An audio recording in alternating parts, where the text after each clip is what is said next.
Daven terkejut melihat para tetangga sudah berkumpul di depan rumah mereka. "Cepat Pak RT, usir saja mereka. Kelakuan mereka berdua sudah sangat meresahkan," teriak seorang warga yang memakai sarung berwarna coklat. "Ya benar Pak, usir saja. Dasar tukang kumpul kebo. Pelakornya mana tuh? Suruh keluar." Segala caci maki terdengar di telinga Daven. Para warga geram karena mendapati Tanya sering menginap di rumah Daven. "Bu Zara kemana Pak Daven? Apa benar Bapak dan Bu Zara hubungannya lagi nggak harmonis?" Warga mendesak saya untuk menanyakan hal ini Pak. "Sebenarnya saya ingin menegur Bapak jauh-jauh hari, tapi saya masih sungkan karena Bapak baru saja kehilangan ibunya. Saya pikir wanita yang sering datang ke sini itu salah satu saudara Pak Daven, tapi saya dapat laporan dari ibu-ibu komplek kalau wanita tersebut merupakan pacar dari Pak Daven. Apakah yang dikatakan oleh para warga itu benar Pak Daven?" Cecar Dini pada Daven. Daven merasa malu ketika rumahnya hampir diamuk massa oleh para warga sekitar.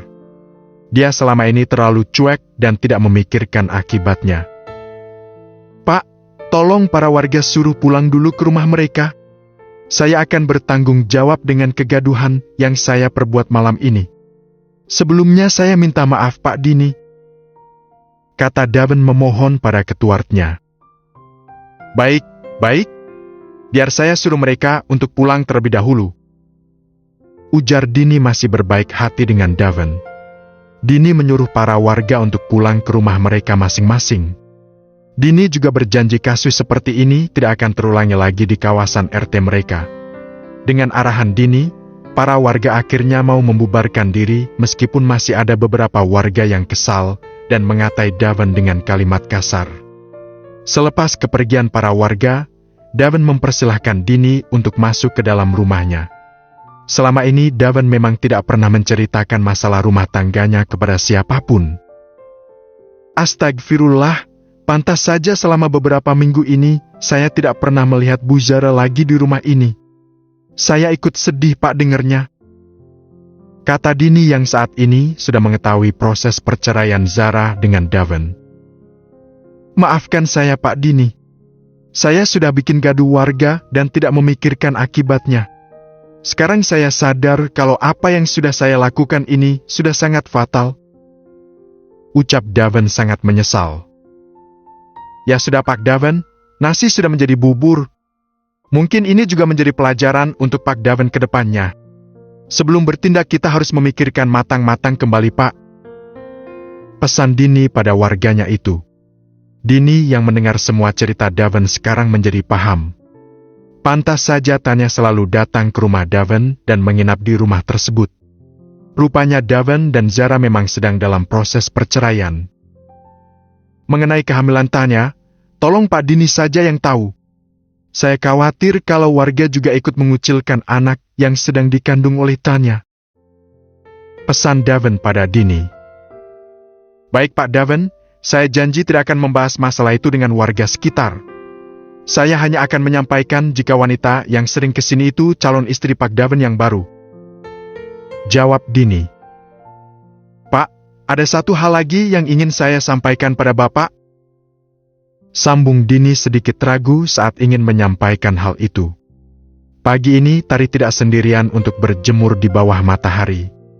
Seorang anak kecil dengan membawa kereta kesayangannya nampak duduk menemani Tari sambil meminum teh hangat di cangkir mereka masing-masing. "Oma, apa kaki Oma sakit? Kenapa Oma pakai kursi roda?" Regan bertanya dengan polosnya. "Iya sayang, kaki Oma sakit. Dulu Oma sempat jatuh di tangga," sahut Ratna menatap senang wajah lawan bicaranya. "Aku kasihan lihat Oma hanya duduk di atas kursi roda. Kalau Oma bisa berjalan, aku pasti sudah mengajak Oma untuk bermain dengan kereta-keretaku. Kapan Oma akan sembuh?" Regan kembali bertanya. "Kaki Oma sudah tidak bisa disembuhkan lagi sayang. Oma akan duduk di kursi roda Oma untuk selamanya," ucap Ratna berusaha menjelaskan pada anak kecil tersebut. "Regan sayang, tidak sopan bertanya seperti itu." Tiba-tiba saja suara Zara terdengar dari arah belakang. Dia menegur sang anak karena sudah dianggap tidak sopan bertanya seperti itu. "Maafkan anak saya ya Bu, dia memang usil dan banyak tanya," kata Zara sungkan.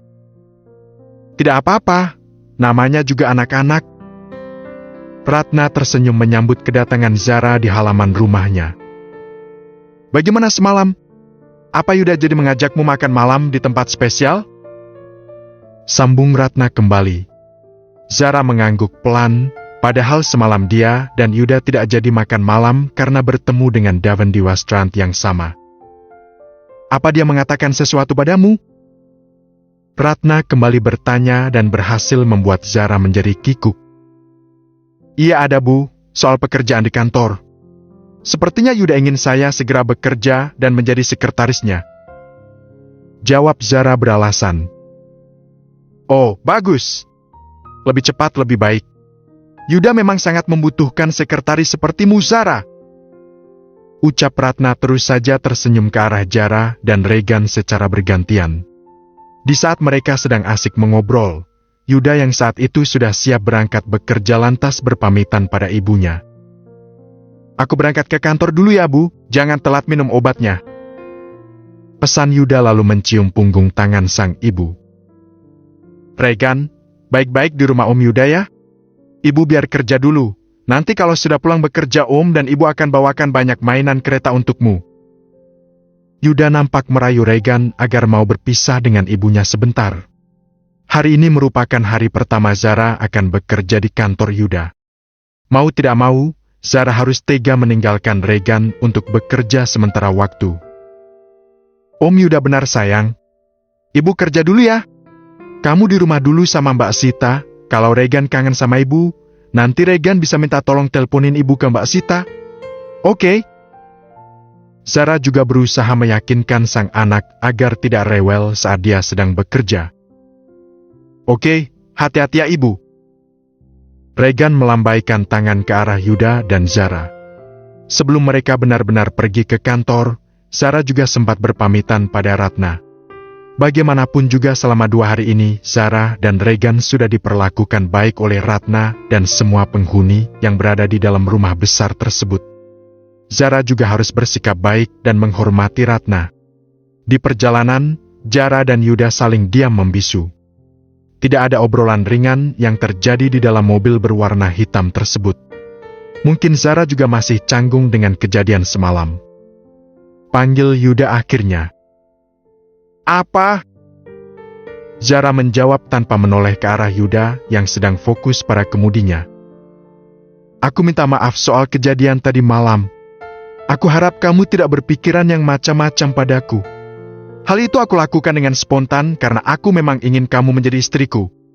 Aku mencintai Mura," kata Yuda yang kelepasan untuk mengatakan cinta. Yuda sudah tidak bisa lagi menahan perasaannya. Padahal semalam dia berjanji pada dirinya sendiri untuk tidak berbicara mengenai urusan asmara dengan Zara terlebih dahulu.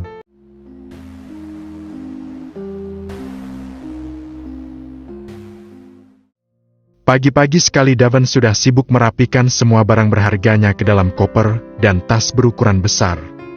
Dia terlihat panik setelah semalam Dini memberitahunya mengenai 2 orang yang sedang mencarinya. "Kita mau kemana sih, Mas? Lagian kan, ini rumah kamu. Ngapain kamu mau pergi dari rumah kamu sendiri?"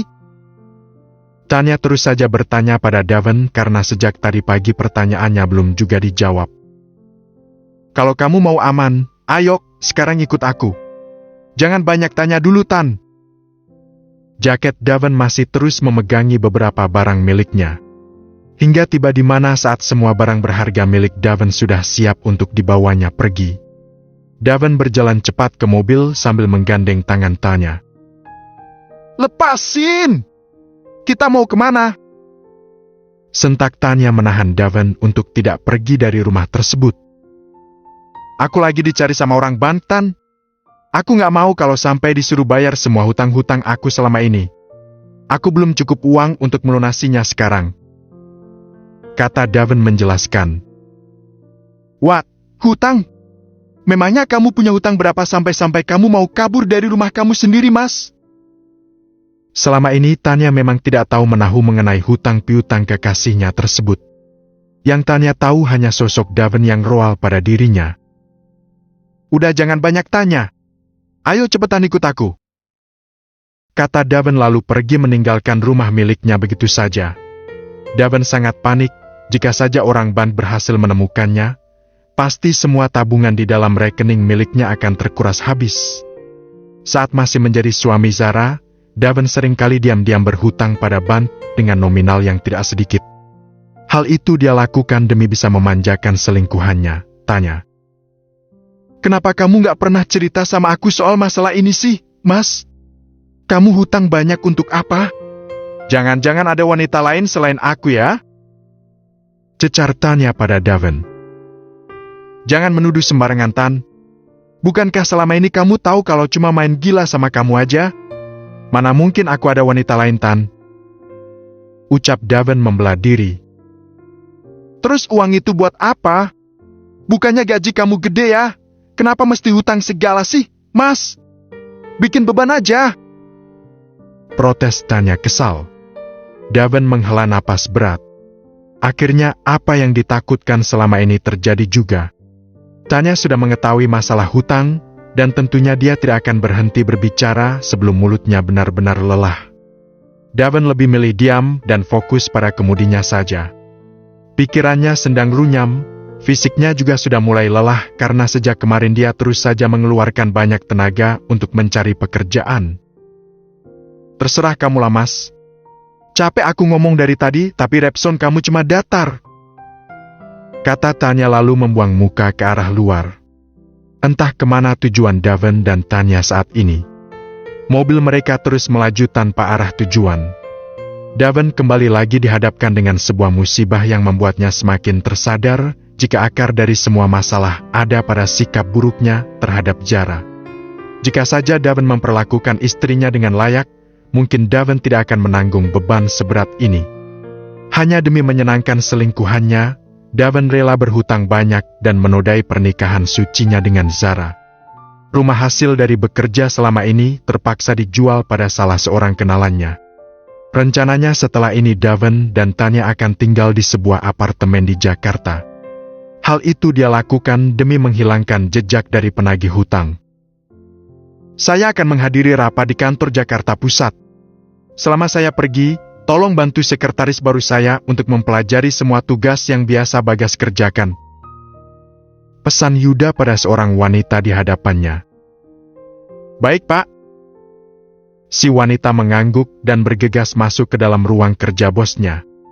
Di dalam, sudah ada Zara yang tengah menunggu seseorang untuk membantu mempelajari semua tugas seorang sekretaris. "Selamat pagi, Bu Zara," sapa wanita tersebut. "Selamat pagi," sahut Zara tersenyum. "Maaf sudah membuat Bu Zara sedikit menunggu. Mari saya tunjukkan apa saja yang harus Ibu kerjakan saat menjadi sekretaris Pak Yuda," titah wanita itu. "Baiklah." Zara bangkit dari tempat duduknya dan mengikuti si wanita yang tampak sibuk di meja bekas sekretaris Yuda. Sebelumnya perkenalkan. Nama saya Yasmin, saya salah satu karyawan di PT Angkasa. Kebetulan Pak Yuda meminta saya untuk membantu Bu Zara memahami seluk-beluk sebagai seorang sekretaris," jelas Yasmin pada Zara. Zara mengangguk dan mengucapkan rasa terima kasih pada Yasmin. Dia memang butuh seseorang yang membantunya dalam hal ini. Yasmin nampak membuka sebuah map berisi beberapa dokumen penting. Dia menunjukkan hal apa saja yang mesti Zara lakukan ketika berada di kantor seperti sekarang ini. Zara yang notabene tidak paham sama sekali mengenai dunia perkantoran merasa sangat terbantu dengan kehadiran Yasmin. Dia dengan leluasa bisa bertanya tanpa merasa sungkan karena Yasmin mengajarinya dengan sangat telaten. "Kalau ada yang Ibu Zara tidak mengerti jangan sungkan untuk bertanya pada saya. Ibu bisa menelpon saya melalui telepon yang ada di atas meja ini," ucap Yasmin sambil mencatat nomor telepon di meja kerjanya. "Baiklah, terima kasih banyak ya Bu Yasmin. Kalau ada apa-apa saya akan hubungi Ibu," kata Zara. "Jangan panggil saya dengan panggilan Bu Yasmin lagi, Bu. Panggil saja dengan nama jangan pakai ibu. Kekeh Yasmin merasa sungkan jika dipanggil dengan embel-embel bu. Memangnya kenapa? Kamu saja panggil saya pakai kata bu, padahal kalau dilihat-lihat kita ini seumuran ya? Apa semua orang di kantor selalu memanggil temannya dengan sebutan bu juga? Zara bertanya begitu jujur. Tidak juga Bu Zara. Saya memanggil seperti itu pada Bu Zara karena saya menghormati ibu sebagaimana saya menghormati Pak Yuda. Ngomong-ngomong panggil saya dengan sebutan nama saja ya. Pinta Yasmin pada Zara. Zara hanya bisa mengangguk meskipun dia sendiri juga risih karena dipanggil Bu dengan seorang yang usianya hampir sama dengan dirinya. Yasmin meninggalkan Zara di dalam rumah kerjanya. Sementara itu, Zara terlihat kembali sibuk untuk mempelajari dasar-dasar menjadi seorang sekretaris. Di tempat lain, Yuda yang sedang meeting dengan para klien tidak bisa fokus karena ingin cepat kembali ke meja kerjanya. Dia tidak tega meninggalkan Zara selama waktu yang lama. Pak Yuda, apa Bapak setuju dengan rencana yang baru saja saya jelaskan? Ujar Cakra yang saat itu kebetulan datang tanpa seorang sekretaris. Pak Yuda. Panggil Cakra karena tidak mendapat respon dari Yuda. Yuda malah asik memainkan pulpen di tangannya sambil menatap datar tumpukan dokumen di mejanya. Yuda yang merasa namanya dipanggil lantas tersadar dan merasa malu karena sedari tadi tidak fokus dalam mengikuti rapat tersebut. Astaga, maaf. Saya sedikit mengantuk. Semalam saya begadang, maaf. Yuda menjadi sungkan pada rekan bisnisnya. Cakra tersenyum ketika menatap wajah Yuda yang berubah menjadi merah. Kita jeda sesaat rapat ini, saya akan kembali menjelaskan nanti kalau wajah Pak Yuda sudah tidak memerah lagi. Goda Cakra pada rekan bisnisnya tersebut.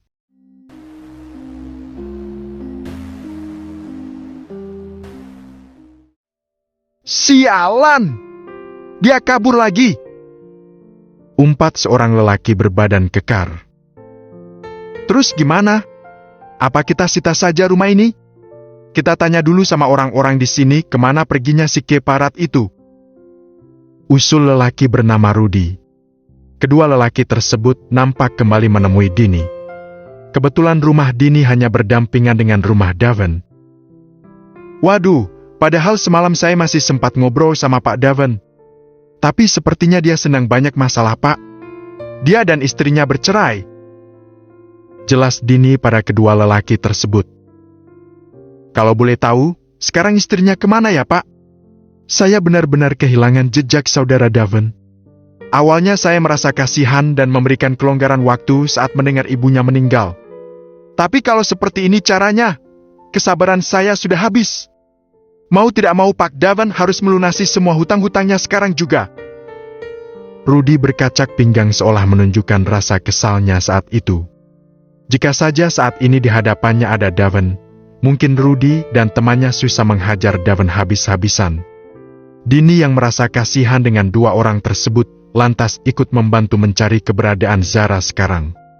Dengan bermodalkan media sosial, Dini berusaha menghubungi Zara melalui akun Instagramnya. Nanti kalau Bu Zara sudah membalas pesannya, saya akan memberitahu Pak Rudi. Kata Dini pada orang yang bekerja menjadi debt collector tersebut. Hidup Daven saat ini rasanya seperti diteror. Dia tidak tenang dan merasa bersalah sudah lari dari tanggung jawabnya. Mas, kamu yakin kita akan tinggal di sini?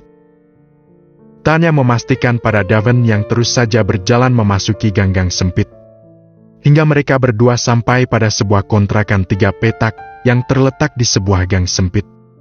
Bahkan mobil Daven tidak bisa dibawa masuk karena harus diparkir di halaman khusus milik seseorang.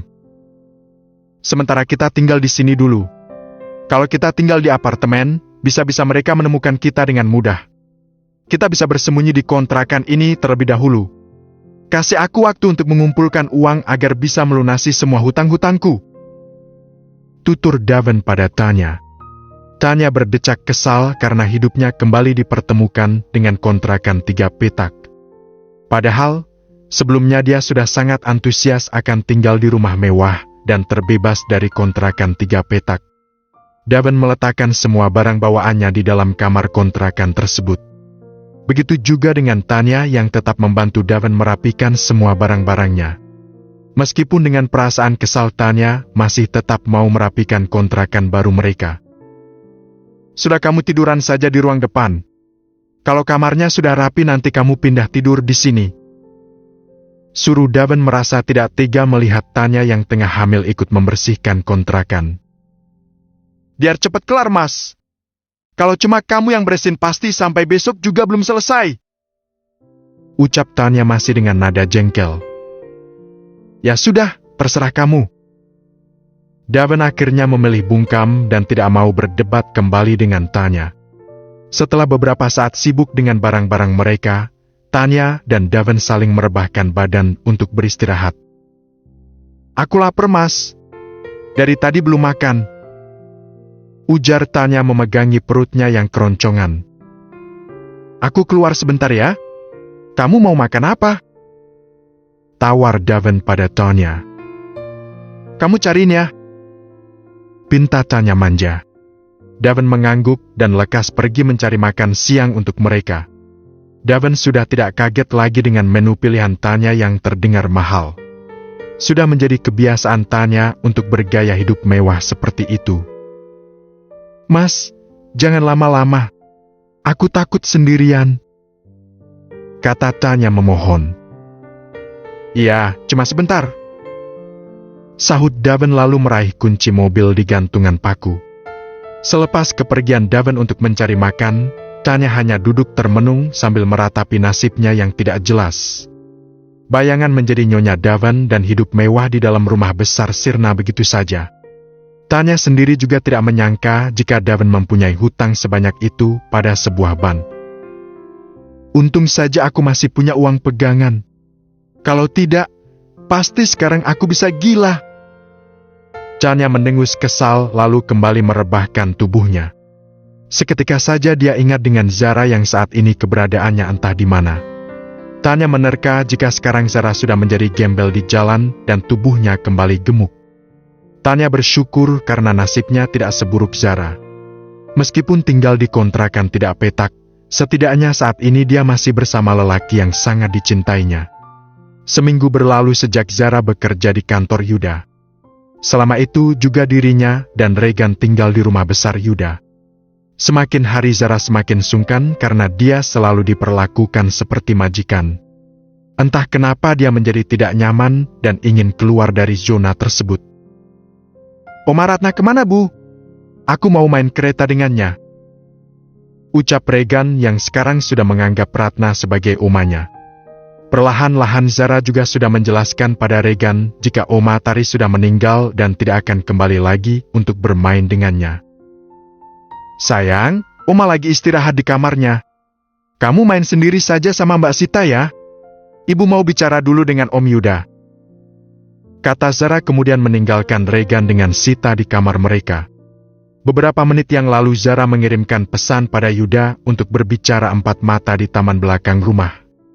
Entah hal penting apa yang ingin Zara sampaikan pada Yuda saat itu. Apa ada hal penting yang harus dibicarakan? Yuda mengejutkan Zara dari arah belakang. Duduklah dulu. Pinta Zara sambil menggeser posisi duduknya. Saat ini mereka berdua tengah duduk di kursi berukuran panjang yang terdapat di taman tersebut. Setelah beberapa hari tinggal di rumah Yuda dan mengikuti serangkaian kegiatan seperti sarapan, makan malam, dan kumpul keluarga setiap malamnya, akhirnya hari ini Zara memutuskan ingin tinggal di apartemen saja. Zara menjelaskan jika dia tidak mau terlalu menggantungkan hidupnya dengan Regan pada Yuda. Apa kau tidak nyaman saat berada di rumahku? Lalu kau akan tinggal di mana? Apa kau akan kembali ke rumah suamimu? Cecar Yuda pada Zara. Yud, aku tahu saat ini aku sudah tidak punya siapa-siapa lagi di sini. Setelah proses perceraianku selesai nanti, mungkin aku akan kembali ke Jogja untuk mencari pekerjaan di sana. Sementara waktu ini, aku akan tetap menjadi sekretarismu sampai batas waktu yang ditentukan. Aku juga merasa berhutang budi padamu. Jika bukan karenamu, mungkin aku tidak bisa seperti sekarang ini. Kata Zara seraya menaik turunkan bahunya. Apa alasanmu itu benar? Kau sedang tidak berusaha menghindariku kan? Menghindarimu? Untuk apa? Kau ini ada-ada saja. Zara berusaha bersikap wajar meskipun dia mulai sadar jika teman semasa sekolahnya itu sedang jatuh cinta padanya. Tentang ciuman kemarin itu, apa kau marah hingga memutuskan untuk pergi dari sini? Yuda memastikan. Tidak perlu membahas masalah itu. Saat ini aku hanya ingin fokus bekerja dengan baik saat menjadi sekretarismu. Jangan berpikiran yang tidak-tidak, Yud. Aku ingin pergi dari rumahmu karena aku memang tidak ingin merepotkanmu lebih dari ini. Zara menjelaskan.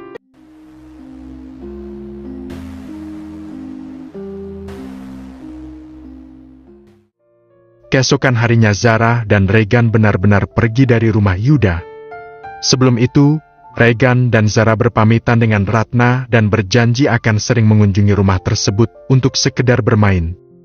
Sejujurnya Yuda tidak rela jika Zara pergi dari rumahnya. Dia hanya was-was jika Zara kembali pada pelukan lelaki bajingan seperti Daven. Tetapi karena keinginan Zara yang kuat, mau tidak mau Yuda harus bisa menerima keputusan Zara untuk pergi dari rumahnya. Oma Ratna, sampai jumpa lagi ya. Kapan-kapan Regan main kesini lagi. Ucap Regan lalu memeluk wanita yang tengah duduk di kursi rodanya. Ratna terharu sekaligus senang ketika bocah kecil itu memeluknya dengan tulus. Bahkan dia juga sudah menganggap Regan sebagai cucunya sendiri. Kamu hati-hati, kalau butuh sesuatu cepat hubungin aku. Kata Yuda melepas kepergian Zara dengan anaknya. Zara mengendarai mobil miliknya yang kebetulan beberapa hari sudah diambil oleh Ridwan di rumah salah satu teman Zara. Saat pulang ke Jogja, mobil Zara yang semula masih di rumah Daven diambil paksa oleh salah satu teman Zara. Dan tentunya hal itu atas izin dari Zara sendiri. Ibu, apa kita akan ke rumah ayah? Kenapa kita tidak kembali ke rumah saja, Bu? Aku kangen sama ayah. Regan mulai rewel karena sejak beberapa hari yang lalu tidak pernah berkomunikasi dengan sang ayah. Zara yang merasa bersalah pada anaknya, lantas mengarahkan kemudinya untuk bertamu ke rumah calon mantan suaminya. Perjalanan selama setengah jam dapat ditempuh dengan lancar. Mobil berwarna silver tersebut sudah berhenti tepat di depan rumah Daven.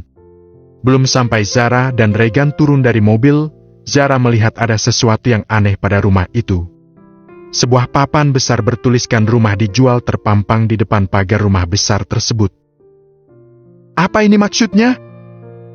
Lirih Zara lalu berusaha memencet bel rumah untuk memberitahu Daven atas kedatangannya. Tidak ada jawaban, bahkan rumah Daven sudah mulai terlihat suram dengan berbagai sampah yang berserakan di halaman. Daun-daun kering yang berada di ujung halaman juga terlihat sudah menumpuk. Sejurus kemudian, Zara berjalan ke arah rumah Dini untuk mencari tahu mengenai masalah rumah Daven saat ini. Setelah berhasil bertemu dengan Pak RT, Zara baru mengetahui jika rumah tersebut sudah dibeli oleh seorang pengusaha dari Jawa Timur. Dini sendiri juga kurang tahu kenapa Daven tiba-tiba saja menjual rumah tersebut. Yang Dini tahu, sebelum akhirnya Daven menjual rumah itu, Dini sudah lebih dulu memberitahu kepada Daven tentang masalah hutang piutangnya dengan sebuah bank. Apa? Mas Daven punya hutang, Pak? Zara pun juga dibuat kaget dengan kenyataan itu. Ya, benar Bu Zara. Sebelum Bu Tari meninggal, Pak Daven memang sempat dicari oleh 2 orang penagih hutang. Mungkin Pak Daven menjual rumah ini untuk melunasi semua hutang-hutangnya. Kata Dini pada Zara. Zara menggeleng tidak percaya. Selain doyan selingkuh, ternyata Daven juga doyan berhutang dan lari dari tanggung jawab. Untung saja saat ini Zara sudah mengambil keputusan yang tepat. Terima kasih banyak Pak Dini. Saya juga minta maaf kalau selama tinggal di sini punya salah dengan Bapak atau warga sekitar. Zara berpamitan dan pergi meninggalkan tempat tersebut. Sementara itu Regan nampak merengek karena merasa dibohongi oleh ibunya. Saat sudah tiba di depan rumah, Zara justru kembali mengajak Regan untuk masuk ke dalam mobil dan meninggalkan rumah ayahnya. Ayah mana? Ayah mana ah? Regan menangis sejadi-jadinya. Rasa rindu pada sosok ayah terlihat sangat jelas di kedua pelupuk matanya. Zara merasa sangat bersalah pada Regan, tetapi untuk saat ini dia juga tidak tahu di mana keberadaan mantan suaminya tersebut. Berulang kali Zara mencoba untuk menghubungi nomor WhatsApp Devon. Sialnya Devon sudah mengganti nomornya demi menghindari para penagih hutang. Apa dia lupa kalau punya seorang anak? Sampai-sampai dia tidak menanyakan kabar anaknya sama sekali. Omel Zara sibuk mainkan ponselnya. Sayang, tunggu sebentar ya. Ibu sedang berusaha menghubungi ayahmu. Kata Zara berusaha menenangkan sang anak.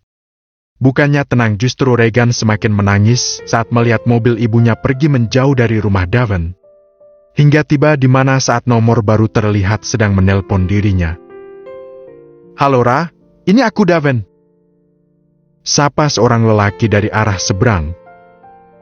Astaga, kenapa baru telepon? Anakmu nyariin kamu dari tadi. Maaf, aku lupa tidak memberitahumu kalau aku ganti nomor. Di mana Regan sekarang? Zara langsung mengalihkan panggilan suara menjadi panggilan video. Seketika tangis Regan berhenti saat mendapati sang ayah sedang menyapamnya melalui layar ponsel milik ibunya. Ayah kemana? Kenapa ayah tidak ikut bersama kita ya? Celoteh Regan dengan lubang hidung yang masih basah karena ingus. Ayah masih sibuk bekerja sayang. Mana Thomasmu? Apa kau membawanya? Devon berusaha menghibur sang anak dengan menanyakan mainan kesukaannya. Ini. Lihat ayah, Thomasku banyak. Oke, Yuda yang membelikannya. Celoteh Regan sambil menunjukkan mainan di dalam kontainer box kecil. Devon tidak langsung menyahut. Dia terkejut saat Regan mengatakan jika mainannya semakin bertambah karena Yuda yang membelikannya. Sama halnya dengan Zara, dia juga merasa sungkan ketika nama Yuda kembali hadir di tengah-tengah permasalahan dirinya dengan Devon. Wah, banyak sekali. Bolehkah ayah minta satu saja mainanmu? Devon berusaha tidak menggubris nama Yuda dan kembali menghibur sang anak. Sementara itu, Sarah membiarkan Regan dan ayahnya saling melepas rindu melalui panggilan video call. Setelah beberapa menit berlalu, Regan akhirnya kembali menyerahkan ponselnya pada Zara. Rasa risjunya sudah terobati pada sosok ayah yang akhir-akhir ini menghilang dari hidupnya. Kamu sekarang di mana? Apa aku bisa bertemu denganmu? Zara menanyakan keberadaan sang mantan suami. Dia ingin mendengar penjelasan Devon mengenai penjualan rumah mereka. Meskipun Zara emang tidak meminta harta gono gini saat berpisah nanti, tetapi sangat disayangkan jika Devon sampai menjual rumah tersebut hanya demi menutupi semua keuangannya. Bukankah Devon bekerja di sebuah perusahaan ternama? Tentunya dia bisa membayar hutang-hutangnya dengan mengumpulkan uang gajinya setiap bulan. Hingga akhirnya mereka memutuskan untuk bertemu di sebuah kafe dekat apartemen Zara. Regan yang saat itu sudah tidur kembali dititipkan oleh Sita di apartemen yang sudah Zara sewa. Hai! Sapa Devon kikuk ketika kembali dipertemukan dengan Zara. Zara tersenyum simpul membalas sapaan dari Devon yang nampak memperhatikan wajahnya sedari tadi. Proses perceraian hampir selesai. Aku mau kita berpisah secara baik-baik dan membesarkan Regan seperti orang tua pada umumnya. Meskipun kita sudah tidak tinggal bersama, aku harap kamu tidak akan lepas tanggung jawab sebagai seorang ayah. Ujar Zara yang beberapa hari lalu mendapat kabar baik dari pengacaranya. Surat cerai akan keluar pada hari Selasa depan. Mau tidak mau saat ini Zara juga harus membahas masalah perceraian mereka. Baiklah. Sebelumnya aku mau minta maaf denganmu atas semua kesalahan yang sudah aku perbuat. Mungkin memang ini jawaban dari semua perbuatanku padamu.